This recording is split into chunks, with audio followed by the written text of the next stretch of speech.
Central Delhi के मीर दर्द road स्थित मेहंदियान कब्रिस्तान पर अवैध कब्जे का मामला तूल पकड़ता जा रहा है। दरअसल यहाँ हो रहे वाले अवैध कब्जों को लेकर युवा संघर्ष समिति के अब्दुल अमीरों ने एक शिकायत दिल्ली के उपराज्यपाल को की। उसके साथ साथ उन्होंने सभी एजेंसियों को भी इसकी शिकायत की कि यहाँ कब्रिस्तान में अवैध कब्जे हो रहे हैं, यहाँ टेंट माफिया ने कब्जा किया हुआ है, यहाँ ई रिक्शा की बैटरी चार्जिंग की स्केप बनाई हुई है। इसके अलावा यहाँ पानी के अवैध जो काम है वो होता है। उसके साथ साथ यहाँ जो अवैध तरीके से कपड़ों को सुखाने का काम चलता है, जिसकी वजह से यहाँ कब्रों को नुकसान हो रहा है। इसी पूरे मामले को लेकर युवा संघर्ष समिति के अब्दुल अमीरों ने ये शिकायत जो है दिल्ली के उपराज्यपाल, मुख्यमंत्री और दूसरी एजेंसियों से की। लेकिन बार बार शिकायत के बाद भी जब कोई कार्रवाई नहीं हुई तो इस मामले में उन्होंने दिल्ली हाई कोर्ट का रुख किया। दिल्ली हाई कोर्ट ने इस पूरे मामले को बेहद गंभीरता से लिया और इस बाबत सारी एजेंसियों से जवाब तलब किया है कि आखिर यहाँ कब्जा किस तरह से हुआ और उसके लिए जिम्मेदार कौन है। अब देखना ये है कि एजेंसियाँ क्या जवाब देती हैं। आप खुद ही सुनिए क्या बोले इस पूरे मामले में प्रमुख समाजसेवी अब्दुल अमीरों। इंडियन कब्रिस्तान है एलएनजेपी के पीछे, मौलाना आजाद के साथ, मोर्चरी की बिल्कुल साइड। मोर्चरी है दिल्ली एलएनजेपी की, उसके बिल्कुल साथ है मेहंदियान कब्रिस्तान मीरदत रोड पे। मेरी वहाँ दादा की, दादी की कब्रें हैं, मेरे वालिद की, वालदा की, सबकी कब्रें वहीं पर ही हैं।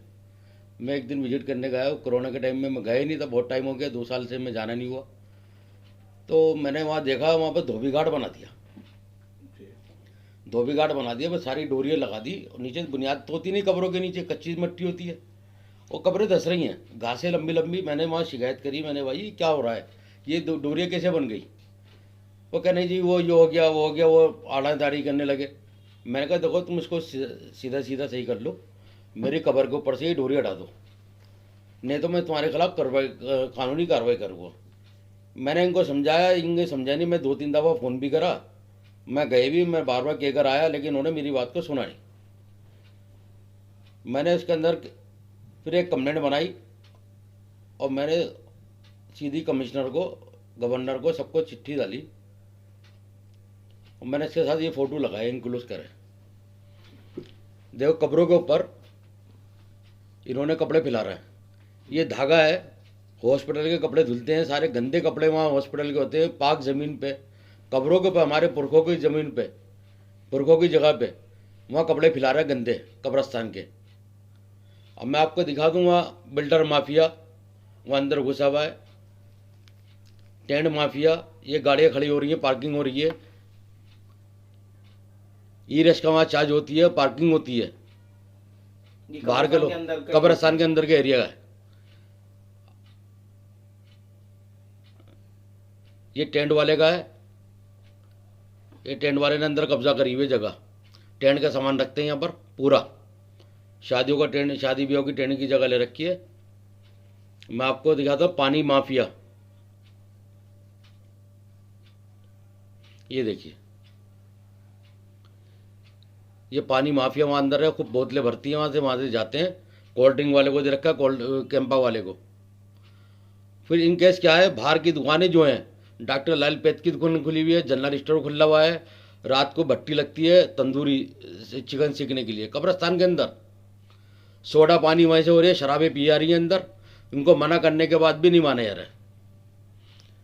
सोडा, नमकीन, बिस्किट वगैरह जो भी कुछ लेना है वहाँ पर आदमी के लिए, रात को तंदूर लगता है, वहाँ चिकन विकन ले लो। नाई की दुकान खुली हुई है, नाई बाल कटवा रहा है, शेप बना रहा है, वहाँ कौन से कब्रस्तान से उठकर लोग आ रहे हैं शेप बनवाने? बाहर के लोग ही आ रहे हैं।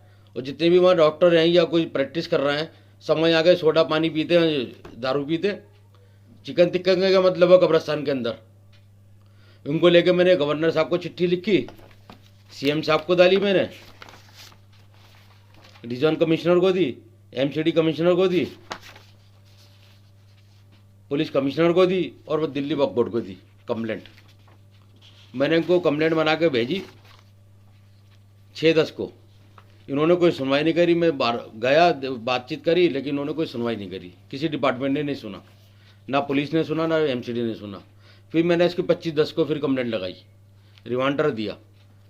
मैंने रिमांडर देने के बाद फिर मैंने इनको दोबारा रिमांडर, वही कंप्लेंट मेरी सेम, इसी तरह मैंने दोबारा कंप्लेंट लगाई, उनको सबको स्पीच पोस्ट करा, पहले मैंने डाक से भेजी, बाय हैंड देकर आया, बाद में डाक से भेजी। उसके बाद भी कोई सुनवाई नहीं हुई।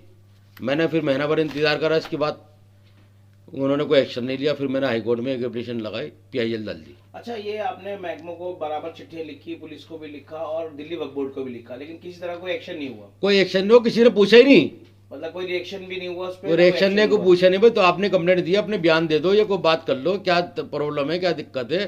किसी ने नहीं सुना। जब किसी ने नहीं सुना तो मैंने हाई कोर्ट का रास्ता अपनाया।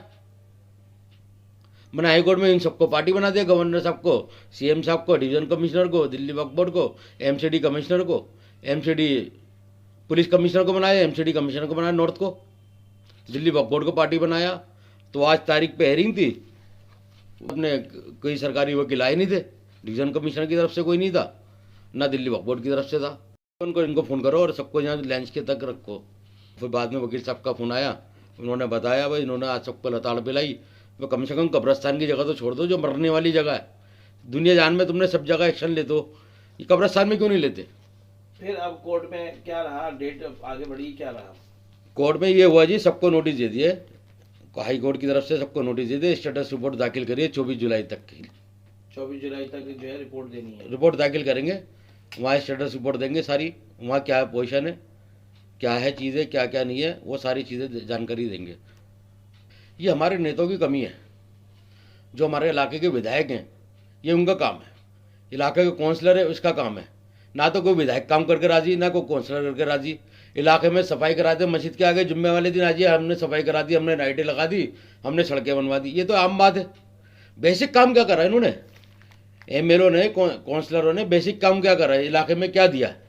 तो अब जो है जिस तरह से मामला हाई कोर्ट में पहुंचा है, आपको अब उम्मीद है कि कुछ हद तक जो इसमें जो महकमे इन्वॉल्व हैं, जो इसकी जिनके पास जिम्मेदारी है, वो इसमें कुछ एक्शन लेंगे? बिल्कुल लेंगे। हाई कोर्ट का तो भाई मामला है, दिल्ली हाई कोर्ट है, वो चाहे सब कुछ कर लेगी।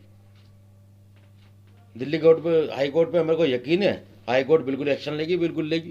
पहले भी लिया है और अब भी लेगी।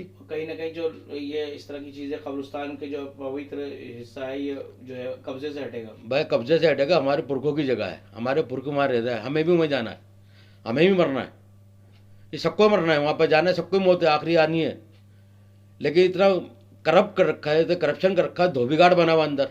हमने BSS को भी पार्टी बनाया इसके अंदर। वहाँ भाई परेशानी हो रही है, हाई पावर जा रही है। कैसे चला गया वो कैसे मीटर लग गए वहाँ पर? दिल्ली गवर्नमेंट की जगह है, दिल्ली वक्फ बोर्ड की जगह है, उसमें अंदर कैसे धोबीघाट बन गया? परेशानी हो रही है कपड़ों पर, कितनी हैरान लाइट बुकती रही है, किस आधार पे इनको मीटर लग गए? हमने BSS को भी पार्टी बनाया इसके अंदर।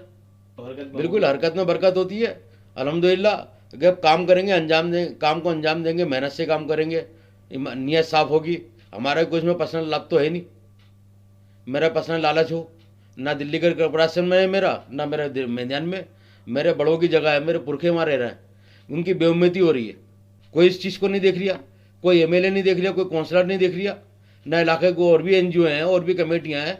इतने सालों से चलता आ रहा है ये भ्रष्टाचार, कोई नहीं सुन रहा है।